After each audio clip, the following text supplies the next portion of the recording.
Good morning and welcome back to the John Frederick Show, Common Sense for the Commonwealth. We're broadcasting from the nation's capital. Common Sense News Time, 7:41. Glad to have you with us here on the John Frederick Show. And joining us now is freshman delegate. Still got to put that big F on him. Freshman delegate, David Yancey. He's a Republican. Yes, a Republican. They're in the majority in the House, if you don't know.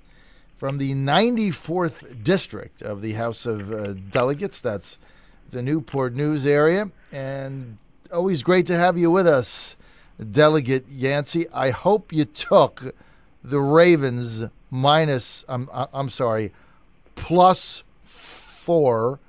If you did, you're in good shape today. Good morning, John. How are you? Great.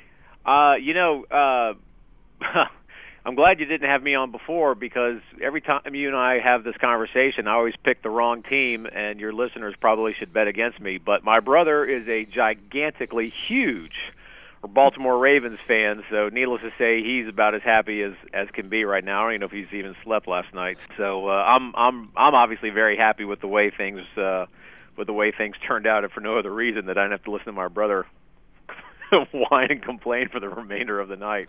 Much understood. Now it could be the opposite, though.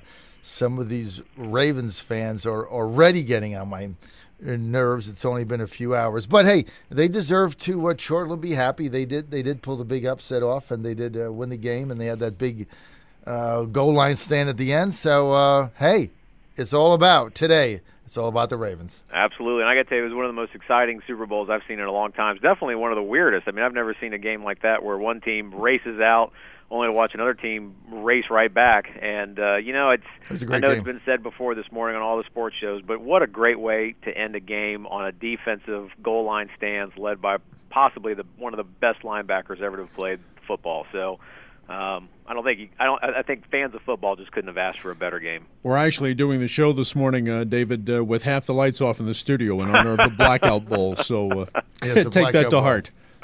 All right, so David, let's get right to the issues at hand. I know you're involved in a lot of things right now in the House. I guess a couple of the top issues we want to get your take on. Number one is transportation. You know, you and I have talked many, many times about the frustration that many of us have with the fact that we've had a transportation crisis in the state for 3 decades. Nobody will solve it. The governor was able to put forth a pretty bold plan. Involves a brand new tax or a tax increase, but it is a plan, and it could potentially solve the problem. How do you stand on it? I'm supportive of it. I'm on board with the speaker's bill. I'm a co-patron. We're doing everything we can to help. I delivered a speech on the floor of the House of Delegates about transportation. Those who are on my Facebook page can take a look at it. I think the key thing for folks to understand is that this is a plan that really is truly innovative. I mean, I know when you see press releases, people always use good words and so on and so forth, but this is a very innovative plan. We're getting rid of Virginia's 17.5-cent gas tax. We're replacing it with a shift to the sales tax with an increase by about 0.8%, which is dedicated solely for transportation. And, of course, that's exempted for food and medicine. Of course, there are some registration fees for vehicles and for those vehicles that don't pay at the gas pump. But the thing is that it's already being focused. You're looking at about $85 million to expand 64 from Newport News to Williamsburg. Right. About $64 million to do repair work on 64, with another $64 million to do maintenance on the 264, 64 area in Southampton roads. And John, I know you've got listeners in Richmond, Northern Virginia, and Lynchburg. There's monies allocated there. In Richmond, you're looking at about $64 million for paving the 295-95 maintenance area. Northern Virginia is looking at $64 million to repave parts of 95. Lynchburg has some bridge replacements in throughout the whole area. You got paving on 501 and 29 in the Hunt Alta Vista area, which is, I think, also has some bridge work. And that's just roads, but there's also transit projects. There's passenger rail projects, including the governor's plan. The Dulles Metro Rail Extension Project, increased passenger rail service to and from Norfolk. Same thing in Newport News with rail improvement to Richmond, and then from Richmond on into Williamsburg, from Richmond on to Washington, D.C., right. And there's also extension of passenger rail service onto Roanoke. So the governor has really come up with an innovative plan to get rid of a funding formula that's not working. Right. The gas tax is because when you factor in the CAFE standards, when you factor in it's just not producing what it is that we need. And for your viewers who don't understand what the CAFE standards are, is that's how far a car can go on a tank of gas. So in 1986, when we did the last tax increase on gas tax, I think it could go, we'll say, 5 to 10 miles. Now it's about 25 miles. They're looking to go 35 miles, and in the foreseeable future, President Obama said that he would like to see the CAFE standard go to 53 miles. So if you factor that in on a tank of gas, it's just the return on the investment is declining, or I'm sorry, the return on the revenues is declining to a point where we can't keep up with new road construction, with the necessary maintenance on our bridges and roads, and of course with passenger and transit.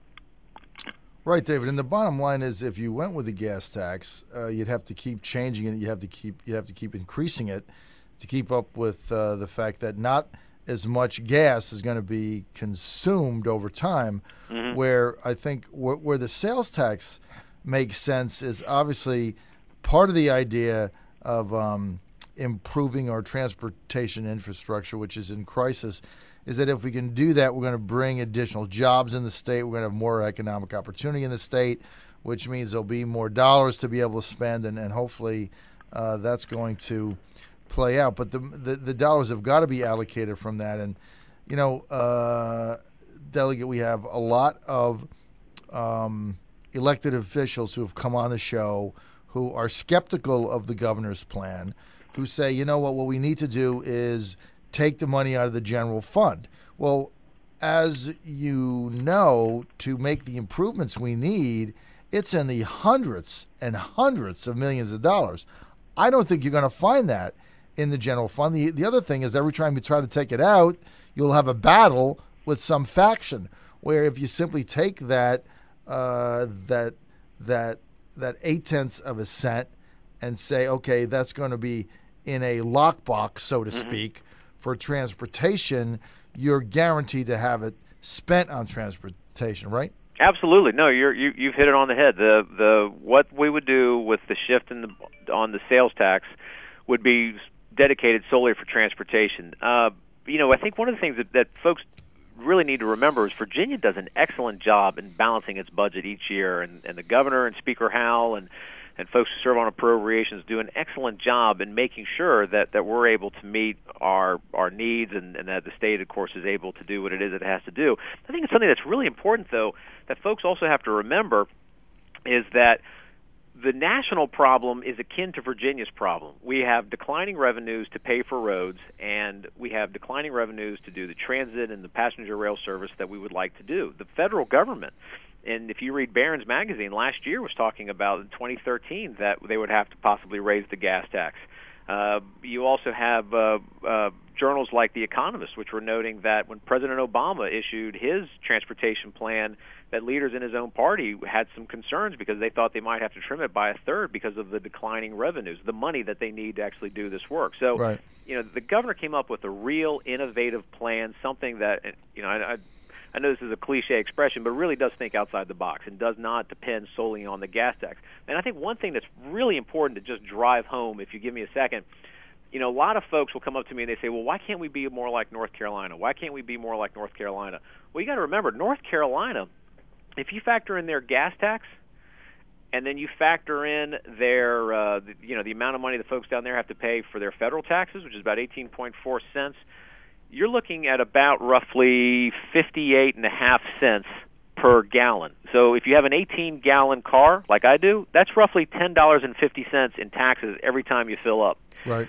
So and the reason why I bring up North Carolina is because I think the states that have a higher gas tax than North Carolina is Hawaii, California, Connecticut, and New York. So you got North Carolina coming in at number 5.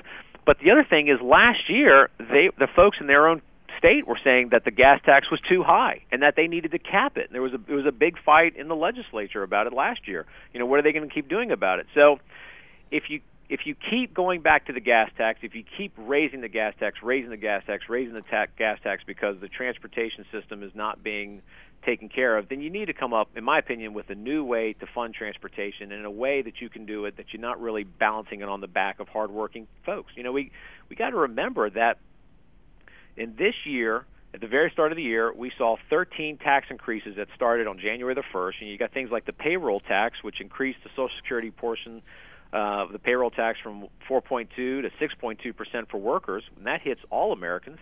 So, put in this perspective, if you make about $50,000 a year, that's an annual income less of $1,000 that you're going to be seeing every year. So if they're going back to raise the gas tax, that's a little bit more money out of your pocket, and you factor in that wages are stagnant. You factor in that food is increasing. I've seen in some places where, milk is $3.50 to $4 a gallon. Bread is $2 or above for a loaf of bread. Yes. So you just can't keep going back on working families and saying that we need to go into your pocket and take more when they have less. That's a definitely tough situation. Now, Common Sense News Time coming up on 7:52. This is the John Frederick Show. We're with Delegate David Yancey. He's a Republican from the 94th District in Virginia. David, why don't we, if we can, switch over to the Senate redistricting bill that is most likely going to make its way to the House. We've had a number of your colleagues on. It's about 50-50. Some are going to vote for it on the GOP side, some the opposite way. What say you? What I say is what Governor McDonnell has said, and that is I'm focused on transportation, I'm focused on jobs, I'm focused on education reform. It's Monday, and we've got a lot of bills on the floor of the House of Delegates today that deal with education reform. We're trying to get teachers an increase in their salaries. We're trying to really make young people career ready in Virginia. We're trying to get them on a path so that if college isn't the route they need to go, they can get some technical training and they don't have to take on a lot of student debt. We're working on new ways to help parents understand how well their schools are doing. Of course, we talked about transportation and jobs. Right now, Virginia is blessed that we don't have nearly the same types of problems that other states do. And here again, the governor and the House and the Senate have worked really hard to come up with new ways that we can help businesses and lift burdensome regulations. But today's Monday, and we've got today and tomorrow with crossover to really hone in on these important bills and get them through the House and get them before the Senate, and that's what I'm focused on.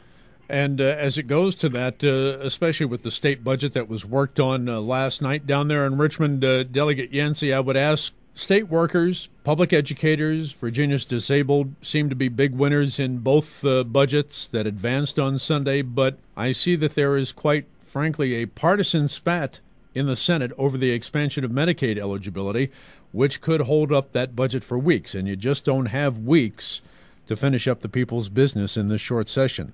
What's going on down there? If I was in the Senate, I probably would have a better idea as to what's going on over there.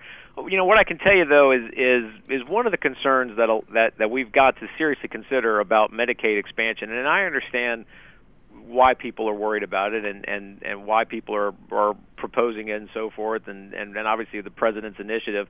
But you also got to remember, Virginia is a balanced budget amendment state, right? Mm-hmm. Meaning that we can't spend a nickel more than what we have available. And the federal government has said that they can fully fund Medicaid spending in Virginia for a few years, but there are a lot of folks who say, well, when was the last time the federal government fully funded anything, any kind of initiative? So you've got to factor that in. And then the other thing is, and let's remember this, and this is very important to remember, guys, that what happens after the federal government no longer fully funds this expansion? We're going to have to pick up the tab. And if we don't have the money to do it, where are we going to get the money from? So this is the people's money. They have entrusted us to make intelligent decisions, or at least they hope we'll make intelligent decisions with their money. And this is going to be a big one. So you're absolutely right. We've been entrusted by the people to make a decision, to have a budget prepared, and have these budgets ready to go by the time we get out of here, hopefully in late March or late February, And I'm optimistic that we can get it done, but this is something where we really have got to think this one through and take the long view, because it's not going to be the first few years where we're getting federal money. It's going to be ad infinitum afterwards, where the state is going to have to come up with that money. And if we can't come up with that money, we're either going to have to cut certain things, or we're going to have to look to people to help pay for that. And so we just got to be very wise with the way with which we go about doing it. Those of you in the House seem to be a little bit more level-headed about this in terms of the budget. You were more explicit, directing the Department of Medical Assistance Services to expand Medicaid eligibility for those within 133% of the federal poverty level, which is at about $30,000 for a family of four. You guys advanced it on a bipartisan 22-0 vote. As you said, you've got maybe 20 days plus that one extra day to get this done. Do you see in conference these two budgets coming together quickly and bypassing the, shall we say, less than admirable efforts in the Senate sometimes? I'm optimistic. We've got folks in the House that do a wonderful job on appropriations coming up with this budget. Of course, Chairman Putney does a fantastic job, but let's not forget about the great efforts that Delegates Chris Jones and the Majority Leader Kirk Cox do in guiding these things along, and they have they've had the ability to be there for years. They take the long view. They understand how it comes together. They have good working relationships with their Senate colleagues, and I'm optimistic that in the end we'll be able to do, as Lyndon Johnson used to say, we'll be able to come and reason together. Delegate, what's your number one priority now? You got 2 days to cross over. What's the number one thing when you go home you want to say, well, we did that? Well, everything in politics seems to boil down to an acronym.